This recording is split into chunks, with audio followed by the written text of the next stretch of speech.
Yo people, so yes, I have another one. Now, this one is another one that A, I've sat on for a while, and B, the reason why I've sat on it for a while, because it's another person involved with these characters that I have actually got to know. So let's get straight into it. I believe that Florence of Florence and the Machine is also Isadora Mulvey, wife of singer-songwriter Nick Mulvey. And there she is. And if we put them together like this, you can see just how similar these two characters are. So obviously Florence and the Machine is very, very famous. Her first album, Lungs, Dog Days Are Over, was a big hit single. She did the cover of You've Got the Love, which is an incredible cover. And I actually love this album. I think that she's a brilliant artist, as original as Kate Bush. Back in the day, completely out there on her own, and yeah, this album's a great album. Got some great songs on there, and yeah, an incredible artist. So this is Nick Mulvey and his wife Isadora. Nick Mulvey, singer-songwriter in his own right. Don't really know his music, so I can't really comment on it, but he does sort of acoustic, folk, sort of feel-good songs. So this is Florence of Florence and the Machine, throwing up a 666, so we know she's part of it. Of course she is, they all are. Here she is, throwing up the devil horns, part of it. Of course she is, they all are. Here she is with purple background, purple, so we know she's a royal. And if you Google Florence and the Machine and purple, she's dressed in purple many, many times. And here she is in a video called King Dressed in Purple. So this is off her Instagram. This is interesting. Some lyrics, I think, from a song. But a woman is a changeling, always shifting shape. Interesting. So here's Nick Mulvey doing Illuminati symbolism, pyramid hand symbolism. Here he is doing the Masonic finger to the head, so we know he's part of it. Of course he is, they all are. And here he is with a purple background, so we know he's a royal. So this is where it is interesting from my perspective especially, but obviously interesting for everyone. And the reason why I want to do this video and why I'm carrying these videos on from the last two that I've done, because this shows you that these people are among us. So this girl, Isadora Mulvey, originally Isadora Tanner, was living in Brighton, and I met her just before my awakening.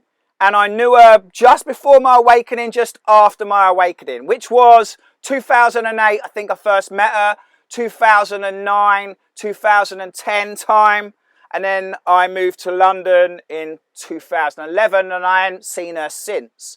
But I consider myself a friend of Isadora's. Now, I haven't seen her for over 10 years, so we're not like close friends or anything, but I knew her from circles, social circles, music circles, and I went to see her play in her, performing with her band, which called the Half Sisters, which I'll sort of go into in a minute. A couple of times I was at parties with her. I mean, I've literally done cocaine in a toilet with this girl at a party. I'm not condoning cocaine, I don't even like cocaine, but if I was at a party and someone gave me cocaine, I would do a line of cocaine, just to put that disclaimer out there. But this is my point. My point is I was hanging with various people at parties and I come across this girl, Isadora Tanner. Now, we became friends because of our mutual appreciation of music. Now, she was supposedly sort of, I think when I first met her, around 18, 19. But she started an acoustic sort of folk pop band called the Half Sisters with her sister and one of her friends. And this is them here, as you can see. This is an interview from July 2009. And they would busk all around Brighton. And they got a little bit of a following from their busking because they're really talented. And then, you know, if you came across them and you saw them busking, you would stop and watch because they had something about them. And I went to see a couple of their gigs and they were really talented. And they just had this sort of, I'd say, childlike sort of fun thing about the way they did their music, which people really related to. I've even got a CD of theirs somewhere, stacked away with all my CDs. You know, it wasn't my kind of music, but I appreciated their talent, and I became sort of friends with Isadora, and I see them a couple of times. But like I said, as of then, 2011, I moved to London, and I haven't seen her since. Now, eventually they split up, but before they split up, they sort of like, one of the friends sort of disappeared and they become just the two. And it was just the two sisters, as you can see from this. And obviously with this photo, they're showing one eye symbolism. So let's have a look at some photos. This is Florence of the Machine. This is Isadora, ginger hair, but she's dyed her hair blonde there. This is Isadora, Florence and the Machine. This is Isadora.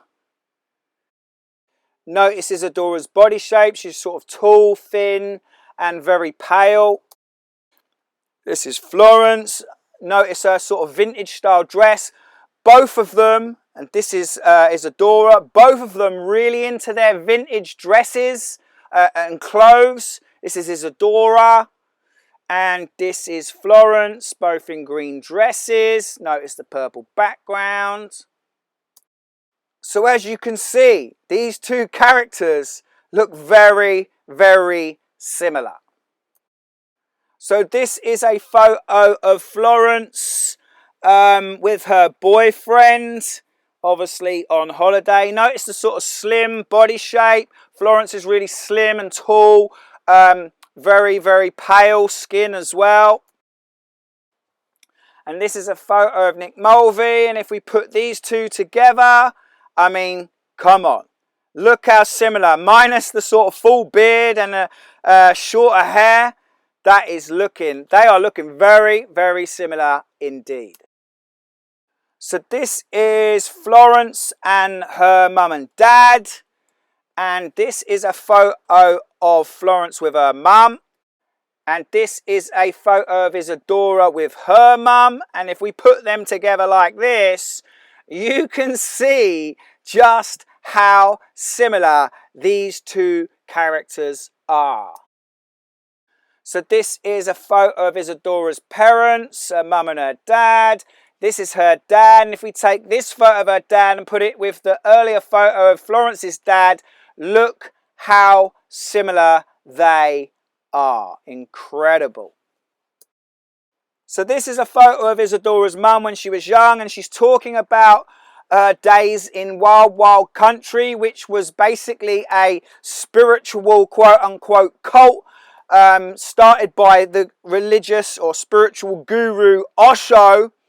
And it's on Netflix, Wild Wild Country. And if you haven't seen it, go and watch it. It's an incredible watch. It's in a few part series. It's an incredible watch. But notice the one eye symbolism here on Netflix, of course. And she was within this cult. Now this is Osho, who started this cult.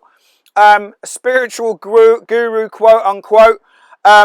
He had 90 Rolls Royces. You know, it's craziness. But he started this cult, and it's an incredible watch. You've got to go and watch it.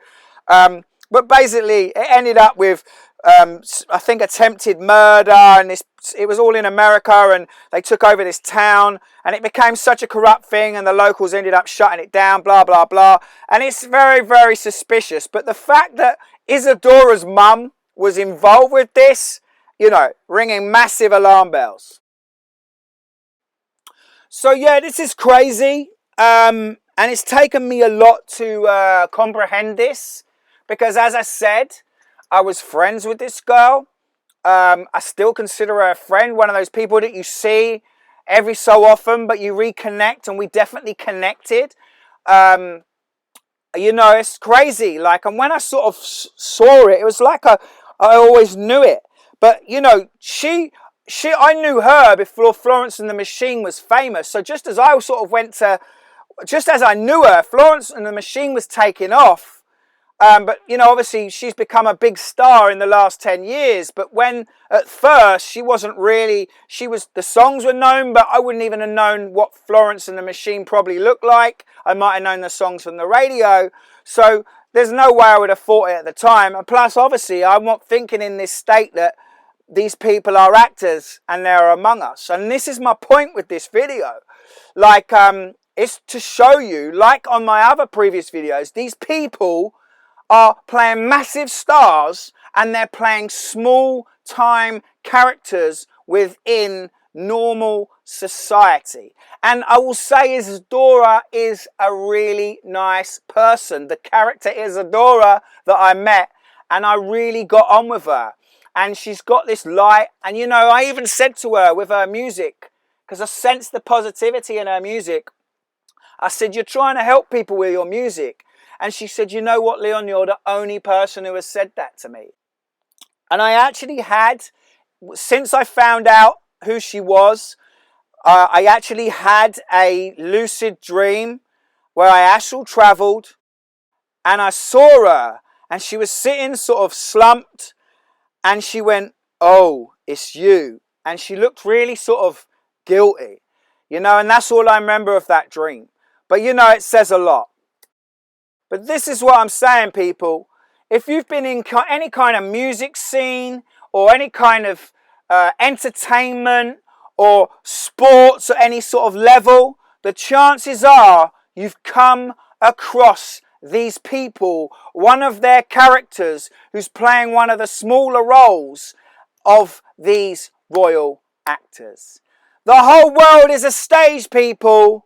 And these people are all actors. And they've been deceiving us. But we are waking up. Peace.